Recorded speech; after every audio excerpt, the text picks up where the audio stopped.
ಜಡೀರ್ ಪ್ರತಿಭಟನೆ ಇವತ್ತು ನಮ್ಮ ಪಕ್ಷದ ವತಿಯಿಂದ ಸತ್ಯ ಶೋಧನಾ ಸಮಿತಿ ಬಂದಿತ್ತು. ಅದಕ್ಕೋಸ್ಕರ ನಾವೊಂದು 300-400 ಜನ ಸೇರಿದ್ದಾಗ ಕೊನೆಯಲ್ಲಿ ತೀರ್ಮಾನ ತಗೊಂಡು ಏನು ಅಬ್ರಾಮ್ ಅಂತಕ್ಕಂಥ ಒಬ್ಬ ವ್ಯಕ್ತಿ ಲೆಟ್ರನ್ನ ರಾಜ್ಯಪಾಲರಿಗೆ ಕೊಟ್ಟು ರಾಜ್ಯಪಾಲರ ಮುಖಾಂತರ ಮುಖ್ಯಮಂತ್ರಿಗಳ ಮೇಲೆ ಪ್ರಾಸಿಕ್ಯೂಷನ್ ತನಿಖೆ ಮಾಡ್ತಕ್ಕಂಥ ಆದೇಶವನ್ನು ಮಾಡ್ತಾರೆ ಅಂತಕ್ಕಂಥ ಸೂಚನೆ ಕೆಲವು ಮಾಧ್ಯಮಗಳ ಮುಖಾಂತರ ಮತ್ತು ದಟ್ಟವಾಗಿ ವರದಿ ಹಬ್ಬಿತ್ತು.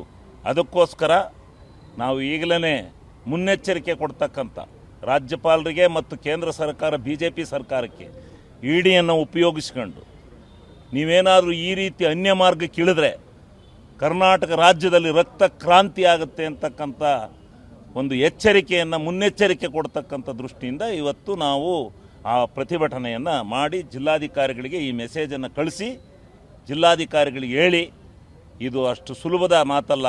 ಇದೇ ರೀತಿ BJPಯವರು 3 ಸಾರಿ ಹಿಂಬಾಗಲಿನಿಂದ ಅಧಿಕಾರ 2 ಸಾರಿ ಪಡೆದಿದ್ದಾರೆ. 2 ಸಾರಿ ಅಧಿಕಾರನ ಹಿಂಬಾಗಲಿನಿಂದ, ಮೊದಲು ಆಗಿದ್ದು ಹಿಂಬಾಗಲಿನಿಂದ, 2ನೇ ಸಾರಿ ಆಗಿದ್ದು ಹಿಂಬಾಗಲಿನಿಂದ. ಯಾವತ್ತೂ ಇವರಿಗೆ ಕರ್ನಾಟಕ ರಾಜ್ಯದ ಜನ ಪೂರ್ಣ ಪ್ರಮಾಣದ ಅಧಿಕಾರ ಕೊಟ್ಟೇ ಇಲ್ಲ. ಈ ರೀತಿ ವಾಮಮಾರ್ಗಗಳ ಮುಖಾಂತರನೇ ಈ ರಾಜ್ಯದಲ್ಲಿ ಇವರು ಅಧಿಕಾರ ನಡೆಸಿದ್ದಾರೆ, ಸರ್ಕಾರ ನಡೆಸಿದ್ದಾರೆ.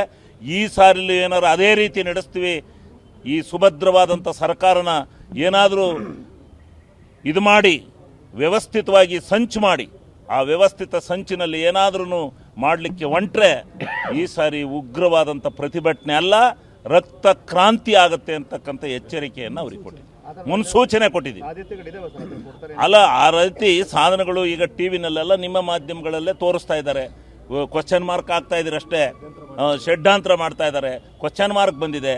ಕ್ವಶನ್ ಮಾರ್ಕಲ್ಲಿ ಬಂದದ್ದು ಪಾಪ ನಿಮ್ಮಲ್ಲಿ ಕ್ವಶನ್ ಮಾರ್ಕಲ್ಲಿ ಬಂದವು ಸ್ವಲ್ಪ ಸಾಮಾನ್ಯವಾಗಿ ನಿಜ ಆಗ್ತವೆ ಅನ್ನೋ ಭಾವನೆ ನಮ್ಮದು.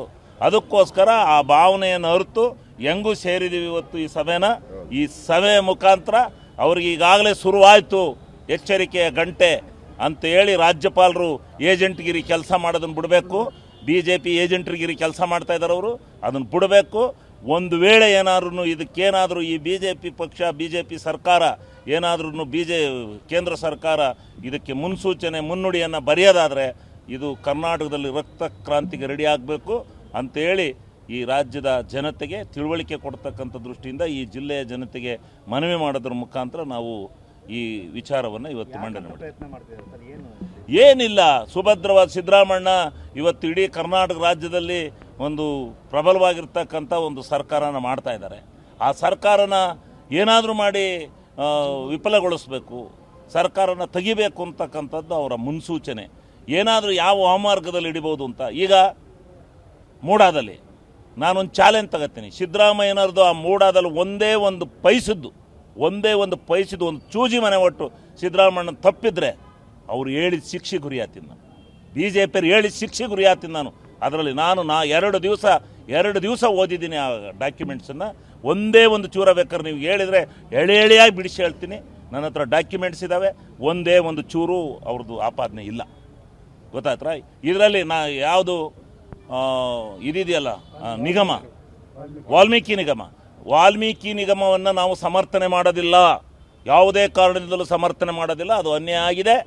ಆದರೆ ಯಾರು ಮಾಡಿದ್ದಾರೆ, ಯಾರು ಅದಕ್ಕೆ ಕಾರಣಕರ್ತರು ಯಾರು? ಒಂದು ಸರ್ಕಾರ, ಒಂದು ಮನೆ ಅಂತ ಇದ್ಮೇಲೆ ಎಲ್ಲ ತಪ್ಪುಗಳು ಯಾರಿಂದಲೂ ಆಗಿರುತ್ತೆ. ಸಿದ್ದರಾಮಯ್ಯನವರು ಅದಕ್ಕೆ ಜವಾಬ್ದಾರಿನ. ಈಗ ಜವಾಬ್ದಾರಿ ಹೊರ್ತಿರ್ತಕ್ಕಂಥ ಮಂತ್ರಿ ಈಗಾಗಲೇ ರಾಜೀನಾಮೆ ಕೊಟ್ಟಾಗಿದೆ. ಪೊಲೀಸ್ ಕಸ್ಟಡಿನಲ್ಲಿದ್ದಾರೆ, ಜೈಲಲ್ಲಿದ್ದಾರೆ.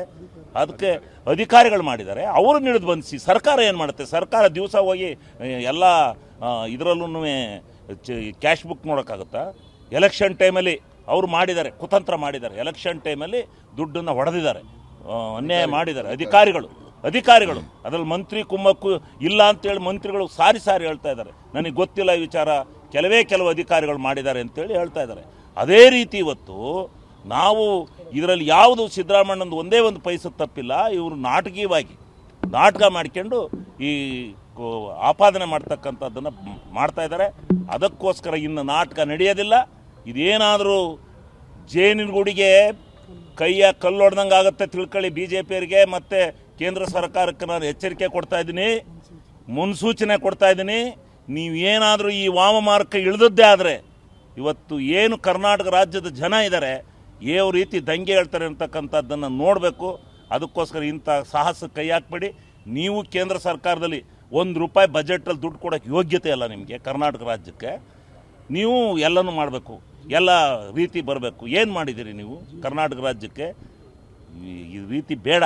ಅದನ್ನೆಲ್ಲ ಮುಂದೆ ಹೇಳ್ತೀವಿ ನಾವು. BJP ಏನು ಮಾಡಿದೆ ಈ ರಾಜ್ಯಕ್ಕೆ ಅನ್ಯಾಯನ ಅಂತ ಹೇಳಿ ನಮ್ಮ GST ತಗೊಂಡೋಗಿ, ನಮ್ಮ ತೆರಿಗೆ ತಗೊಂಡೋಗಿ 4,53,000 ಕೋಟಿ ಈ ಸಾರಿ ಹೋಗಿರೋದು ಅವ್ರಿಗೆ ತೆರಿಗೆ. GSTನಲ್ಲಿ ಪ್ರತಿಯೊಂದು ತೆರಿಗೆ ಹೋಗಿರ್ತಕ್ಕಂಥದ್ದು. ನಮಗೆ ರಿಟರ್ನ್ ಕೊಟ್ಟಿರೋದು 56,000 ಕೋಟಿ. ಇನ್ನು ಬಾಕಿ ದುಡ್ಡು ಕರ್ನಾಟಕಕ್ಕೆ ಯಾವ ರೀತಿ ಮೋಸ ಆಗ್ತಾಯಿದೆ ಆ ಮೋಸನ ತಿಳಿ ಹೇಳಬೇಕು. ಇದಕ್ಕೆಲ್ಲ ಹೋರಾಟನ ಸಿದ್ಧತೆ ಮಾಡ್ಕೊಂಡಿದ್ದೀವಿ. ಮುಂದೆ ಬರ್ತೀವಿ ನಾವು. ಕರ್ನಾಟಕ ರಾಜ್ಯದಲ್ಲಿ ಯಾವ ರೀತಿ ನಡಿಬೇಕು ಅಂತಕ್ಕಂಥ ವಿಚಾರನ ನಾವು ಮುಂದೆ ಬರ್ತೀವಿ. ಈ ಏನಾದರೂ ಇಂಥ ಸುಭದ್ರ ಸರ್ಕಾರವನ್ನು ಅಲುಗಾಡಿಸ್ಲಿಕ್ಕೆ ಏನಾದ್ರು ಪ್ರಯತ್ನ ಪಟ್ಟರೆ ಇದು ಚೆನ್ನಾಗಿರೋದಿಲ್ಲ, ನೆಟ್ಟಗಿರೋದಿಲ್ಲ.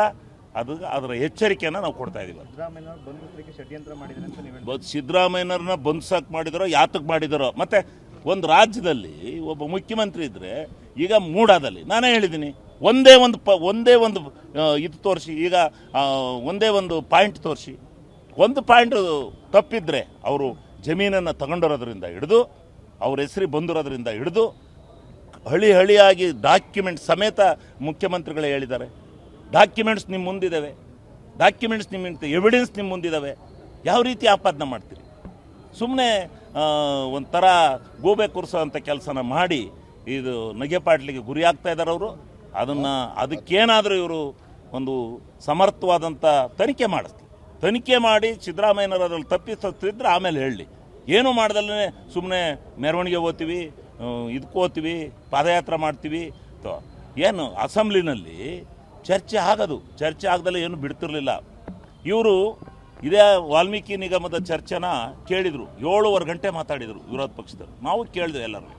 ಇದು ನಮ್ಮ ಈ ಕಡೆಯಿಂದ ನಮ್ಮ ಅಧಿಕಾರಿಗಳಿಂದಲೂ ತಪ್ಪಾಗಿದೆ, ಮಾತಾಡಲಿ ಅಂತೇಳಿ. ಆದರೆ ಉತ್ತರ ಕೊಡಬೇಕಾದ್ರೆ ಗಲಾಟೆ ಎಬ್ಬಿಸಿದ್ರು. ಈಗಲೂ ಹಂಗೆ ಮಾಡ್ತಿದ್ದವರು. ಆಮೇಲೆ ನಮ್ಮ ಅಧ್ಯಕ್ಷರು ಇತಿಹಾಸದಲ್ಲಿ ನಾನು ರೂಲಿಂಗ್ ಕೊಡಬೇಕಾದ್ರೆ ಈ ಒಂದು ಪ್ರಕರಣವನ್ನು ಇವತ್ತು ನಿಯಮ 62ನಲ್ಲಿ ಯಾವುದೇ ಕಾರಣದಿಂದ ಚರ್ಚೆ ಮಾಡಲಿಕ್ಕೆ ಸಾಧ್ಯತೆ ಇಲ್ಲ ಅಂತೇಳಿ ಅವರು ವಜಾ ಮಾಡಬೇಕಾದ್ರೆ ನಾನು ಈ ಪೀಠದಲ್ಲಿ ಕೂತು ಇದಕ್ಕೆ ಮನ್ನಣೆ ಕೊಟ್ಟು ನಾನೇನಾದ್ರೂ ಚರ್ಚೆಗೆ ಕೊಟ್ಟರೆ ಮುಂದೆ ನಾನು ಕಳಂಕಿತನಾಗ್ತೀನಿ. ನಾನು ಆಗೋದಿಲ್ಲ. ನಾನು ಯಾವುದೇ ಕಾರಣದಿಂದ ಇದಕ್ಕೆ ಅವಕಾಶ ಕೊಡೋದಿಲ್ಲ. ಇದು 20 ವರ್ಷದ ಪ್ರಕರಣ. ಈ ಪ್ರಕರಣನ ನಾನು ಕೊಡಲಿಕ್ಕೆ ಬರೋದಿಲ್ಲ. ಅದು ಏನಿದ್ರು 3 ತಿಂಗಳು 6 ತಿಂಗಳೊಳಗೆ ಇರ್ತಕ್ಕಂಥ ಪ್ರಕರಣಗಳಿಗೆ ಚರ್ಚೆ ಕೊಡಬೇಕು. ಇವ್ರು ಹೇಳ್ದಂಗೆಲ್ಲ ನಾವು 20 ವರ್ಷಕ್ಕೆಲ್ಲ ಕೊಟ್ಕೊಂಡು ಕೂತ್ಕೊಂಡ್ರೆ ನಾನು ಕಳಂಕಿತರಾಗ್ತೀನಿ, ನಾನು ವಿರೋಧ ಇದಾಗ್ತಿತ್ತೆ, ನಾನು ಮಾಡೋದಿಲ್ಲ ಅಂತೇಳಿ ಅವರು ಅಧ್ಯಕ್ಷರು ಕೊಡಲಿಲ್ಲ. ಇಲ್ಲಾಂದ್ರೆ ಚರ್ಚೆ ಮಾಡಿದರೆ ಅಲ್ಲೇ ಮುಖಕ್ಕೆ ಹೊಡೆದಂಗೆ ಹೇಳ್ತಿದ್ದೆವು. ಈಗಲೂ ಹೊಡೆಯೋಕೆ ರೆಡಿ ಇದ್ದೀವಿ. ಮುಖಕ್ಕೆ ಹೊಡೆದಂಗೆ ನಾನೇ ಹೇಳ್ತೀನಿ. ಬೇಕಾರೆ ಎಲ್ಲ ಇಲ್ಲೇ ಬೇಕಾದ್ರೆ ನೀವು ಅವಕಾಶ ಕೊಟ್ಟರೆ ಯಾವ್ದಾರು TV ಕರೀರಿ, ಬೇಕಾರೆ ಏನು ನಡೆದಿದೆ ಅಂತಕ್ಕಂಥದ್ದನ್ನು ನಾನು ಬಿಚ್ಚಿಡ್ತೀನಿ. ಲೀಗಲ್ಲ ಬಿಚ್ಚಿಡ್ತೀನಿ.